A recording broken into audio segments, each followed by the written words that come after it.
Hi guys, welcome back to another video. আজকের outfit হচ্ছে এটা, জ্যাকেট। হ্যাঁ, বলছে আই লস্ট মাই ফোন। ওই দুঃখটা এখনো যাবে না অনেক দিন ধরে। ঠিক আছে, আমার তো কালকে জিডি করেই দিয়েছি। হ্যাঁ, কালকে জিডি করেই দিয়েছি আমরা। কালকে আমরা জিডি করেই দিয়েছি। বললো मिल भी सकता है, नहीं भी मिल सकता है। अब किस्मत अच्छा हुआ तो मिल जाएगा, वरना जो राम जी को चाहिए वही होगा। তো চলো, আপাতত এখন সবার প্রথম যাবো হচ্ছে হনুমানগাড়ি, তারপর এইদিকে, তারপর ওখান থেকে যাবো হচ্ছে হনুমান মন্দির বলছি, রাম মন্দির। ওইগুলো করে আর কনক ভবন আছে, আরও কুণ্ড আছে, সাইট সিন আছে, খাবার দাবার আছে। তো চলো একেবারে ওখানে গিয়ে দেখা হচ্ছে। হ্যাঁ, এটা সেকেন্ড পার্ট অফ ব্লগ। আচ্ছা, তো গাইজ আমি অনেক চেষ্টা করেছি, ভালোই চেষ্টা করেছি পুরো ভয়েসটাকে একদম অরিজিনাল রাখার। আমি জানি ভিডিওতে প্রচুর ক্যাওজ হচ্ছে বা ক্যাওজ আছে, আমি জানি, বাট আমি তাও অরিজিনাল ভয়েস রেখেছি, কারণ ওই টাইমের যে ফিলিংটা ছিল, যে এক্সাইটমেন্টটা ছিল, দ্যাটস আ ডিফারেন্ট লেভেল। আমি যদি বাড়ি বসে এখন এই পাখার তলায় বসে ওই ভয়েস ওভারটা দিই, ভালো হবে না। এই জন্য আমি যতটা পেরেছি অরিজিনাল ভয়েস রাখার চেষ্টা করেছি। অনেক ক্যাওজ আছে, তোমরা দেখতে পাবে, তোমরা শুনতে পাবে। আচ্ছা, এটা হচ্ছে সেই সকালবেলার টাইমে আমরা পৌঁছে, এটা পরের দিন। আমরা সকালবেলায় এখানে অনেক গরু ছিল, আরও অনেক বাদর টাদর ছিল। এটা আমাদের হোটেলের সামনে। আর অযোধ্যা কিন্তু এখনও বেশ ফাঁকা ফাঁকা। আমরা যেখানে ছিলাম সেখানে যথেষ্ট ফাঁকা। সকালবেলা উঠলে একটা আলাদা মেজাজ পাবে, এরকম আমাদের শহরের মতো না। মানে সকালে উঠতেই টোটো অটো, মানে হ্যাঁ অবশ্যই আছে, সেগুলো মন্দিরের দিকে। গ্রামের দিকে কিন্তু আলাদা একটা ভাইব আছে, প্রচুর হোটেলস আছে, সবাই ট্যুরিস্ট, আর ওইখানে গেলে একটা আলাদা ফিলিং। তো আমরা সবার প্রথমেই গল্ফ কার্টে করে যাচ্ছিলাম হনুমানগাড়ি, কারণ অযোধ্যা গেলে তোমরা জানবে সবার প্রথম হনুমানগাড়িতে পুজো দিতে হয়, তারপর অযোধ্যা রাম মন্দিরে পুজো দিতে হয়। তো যেমন বলা তেমন কাজ। আমরা বাড়ি থেকে এরকমই প্ল্যান করে গেছিলাম যে আমরা সবার প্রথম অযোধ্যা যাব, এই হনুমানগাড়ি যাব, তারপর রাম মন্দির যাব। তো সেরকমই সকালবেলা বেরাই। এবার দেখো, এইটা হচ্ছে ওখানকার কোনো একটা ব্রিজ। এখানে অনেক ক্যাওস হচ্ছিলো, আমি অল্প করে ভয়েস ওভার দিচ্ছি, আর বাদ বাকি তোমরা মিউজিকের হেল্পে দেখে নাও, যদি আমি মিউজিক ইনক্লুড করি। তো এই ব্রিজ হতেই, এই ব্রিজের তলা থেকেই আমাদের হোটেলটা ছিল। আর আমরা যে জায়গায় ছিলাম সেখান থেকে মাত্র 2 কিলোমিটার মতো হচ্ছে হনুমানগাড়ি। আর হনুমানগাড়ি থেকে আর ওই অ্যারাউন্ড 1 কিলোমিটার হচ্ছে, 1 কিলোমিটারও না, ওর থেকে একটু কম হচ্ছে রাম মন্দির। কিন্তু রাম মন্দির সিকিউরিটি কিন্তু বিশাল ভালো। আর এই যে জায়গাটা তোমাদের ভিডিওটা দেখাচ্ছি, এটা হচ্ছে প্রচণ্ড জমজমাট জায়গা, যেহেতু এখান থেকে আমাদের ওই রাম মন্দিরের চকটা রাস্তা শুরু হয়ে গেছে। এখানে প্রচুর রেস্টুরেন্টস পাবে, হ্যাঁ, বাট অল আর ভেজিটেরিয়ানস, কারণ ওখানে কিন্তু ননভেজ কিচ্ছু নেই। তোমরা বানারসে যাও, ননভেজ একটু পাবে, অযোধ্যাতে কিন্তু ননভেজ পাবে না। আর এখানের প্রত্যেকটা হোটেলসের কোয়ালিটি খুব ভালো, রেস্টুরেন্টস বলো তারও কোয়ালিটি খুব ভালো, খাবারের কোয়ালিটি খুব ভালো, একটু costly but tastes are very good. তো এখান থেকে আমরা ছোলে ভাটুরে খেয়েছিলাম, তোমাদের ভিডিওতে দেখাবো। তো তারপর আমরা এই হনুমানগাড়ির গলিতে ঢুকি।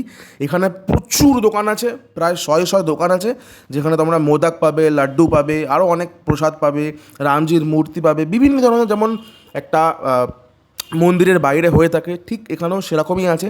তো এখান থেকে আমরা প্রথমে ঘুরে ঘুরে চুজ করছিলাম কোনটা কিনবো। আর এই যে মনুমেন্টটা দেখছো না, আমি জানি না এটা এক্স্যাক্ট আমার মনে নেই, বাট এটা কিন্তু হনুমানগাড়িরই ওখানে। মানে তোমরা যদি এইটা দেখতে পারো, তোমরা বুঝে যাবে যে আমরা হনুমানগাড়ি পৌঁছে গেছি। আর আমরা একদম এই যে এন্ডের দোকানটা, এই যে দোকানটা দেখছো, এই দোকান থেকে আমরা নিয়েছিলাম হচ্ছে পেড়া, পেড়া বলছি, হ্যাঁ পেড়াও নিয়েছিলাম, আর লাড্ডু মেবি নিয়েছিলাম। কিন্তু এই লাড্ডুর একটা পরে কেস আছে, আমি পরে বলবো। তো এখান থেকে আমরা এই 1000 টাকা কিলো করে লাড্ডু আর পেড়া ছিল। তো এখানে মা দিদি নিচ্ছিল। আর এখান থেকে কিন্তু তোমাদের জুতো খুলে হনুমানগাড়িতে ঢুকতে হবে, কারণ অবভিয়াসলি জুতো পরে কোনো মন্দিরে অ্যালাউ না। তো এখান থেকে তোমরা প্রসাদ কিনবে, ফ্রিতেই জুতো রাখবে, জুতো রেখে তোমরা হনুমানগাড়িতে যাবে। আর এই হচ্ছে প্যারাটা, আমরা 2 বাস্ক মতো নিয়েছিলাম। তো এবার এই লাইন দিয়ে তোমার যেতে হবে হচ্ছে হনুমানগাড়ি। প্রচুর লম্বা লাইন, এত পরিমাণ তোমার অ্যাড্রিনালিন রাশ হবে। খুব ভালো জায়গা, দারুণ জায়গা, হেভি পজিটিভ ভাইব।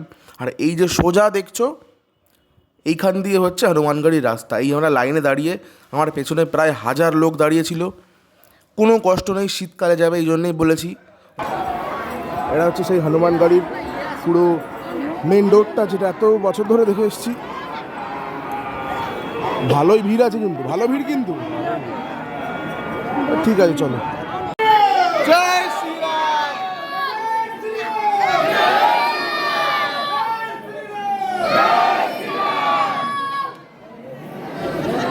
গরমকালে গেলে কিন্তু এখানে অবস্থা একেবারে খারাপ হয়ে যাবে, শীতকালে যাবে, শীতকালে একেবারে আরাম। এই সামনে মা ছিল, বাবা ছিল, আর দিদি জামাইবাবু ওরা একটু পেছনে পড়ে গেছিলো, বাট হ্যাঁ ওরাও ছিল। তারপর আমরা এই হনুমানগাড়ির পুজো দিয়ে বেরালাম, এত খিদে পাচ্ছিল আমাদের।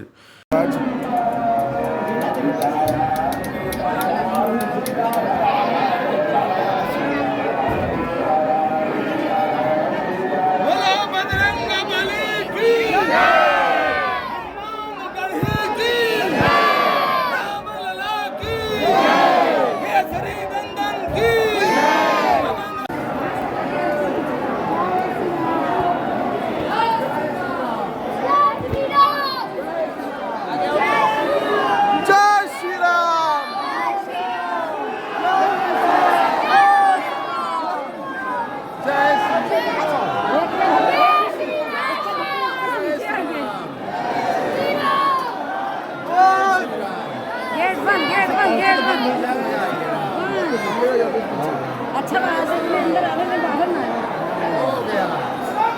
চলো আছি আছি আছি আছি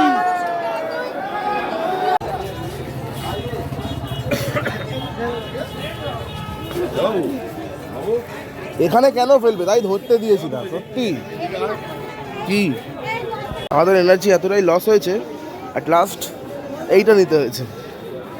আমাদের মোটামুটি পুজো দেওয়ার ডান। এখানে প্রচুর দোকান আছে। अच्छा अच्छा कौन सा रहेगा, मतलब मेटल वाला सबसे बेस्ट। उसका रंग वंग सही रहेगा ना, क्योंकि वही दिक्कत है, अगर ले गए 50 में उठ गया तो फिर फायदा नहीं रहती है जो इसमें क्या माला टाला আছে কালারিং দেখতে ভালো লাগে। इसको ले जाने के पैकिंग होगा ना, ऐसे ही दे देगा। बॉक्स बॉक्स बॉक्स পর ফ্রি হলাম। এবার আমরা এত হাঁপিয়ে গেছি যে আমাদের লাস্টে ক্যাম্পা খেতে হয়েছে। কি ফ্লেভার, ঠিক আছে এবারে খুব ভালো না, খুব খারাপ, ঠিক আছে চল মাছকে দিল এবারে। আর আমরা ওই দোকান থেকে দরদাম করেছি হনুমান লালা, ওখানে বেশ ভালো দাম দিয়েছে, বেশ ভালো দাম দিয়েছে। ঠিক কথা দেবো, কিন্তু রাম মন্দির যাবো বলে कैमरामैन मेरा भांजा है, ये भांजी है, ये भांजा मेरा कैमरामैन है, और ये भांजी है, भांजी कुछ नहीं खरीदता है, खाता है, खाता है। বল কি খাবি, পাও ভাজি কি খাবে?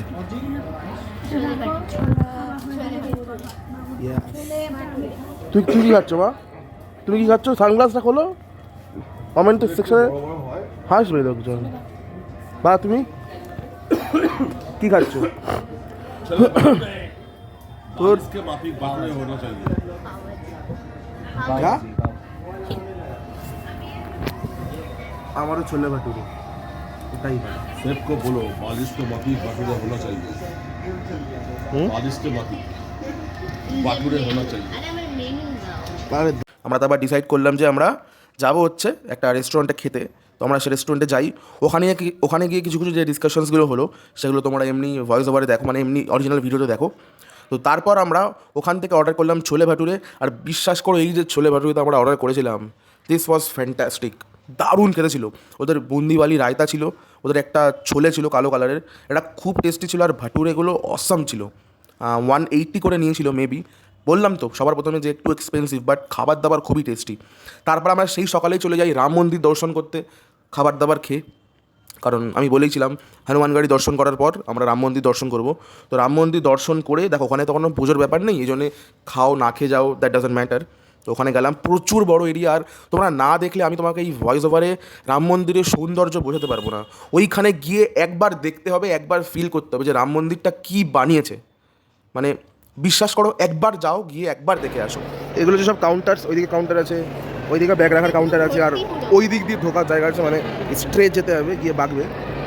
আর এটা শ্রী তুলসীদাসজি একটা মূর্তি করা আছে, ওটা তুলসীদাসজি তো। হ্যাঁ, কেমন এক্সপিরিয়েন্স হলো বলো দেখে, কেমন দেখলি? খুব ভালো, খুব সুন্দর। গলা দিয়ে আওয়াজ বেরোচ্ছে না, কারণ গলা ভেঙে গেছে। It's heaven. তো এইটা হচ্ছে ওই ইনডোরটা। এখান থেকে কিন্তু সব ব্যাগ জমা দিয়ে টোকেন নিয়ে তারপর কিন্তু ভেতরে যেতে হবে। ভেতরে কোনো ভিডিও কল অ্যালাউ না, এখানেই মোবাইল টোবাইল সব জমা দিতে হবে। তো আমরা দর্শন করে আসলাম, আমাদের দর্শন খুব ভালো হয়েছিল। তারপর এখানে আর কি জুতো ফুতো পড়ছিলাম। তো আজকের ভিডিও তো আমি এই পর্যন্ত রাখলাম, দেখা হচ্ছে পরের পার্টে। আর ভিডিও কিন্তু এখনও বানারস বাকি আছে, তো স্টে টিউনড, বাই বাই।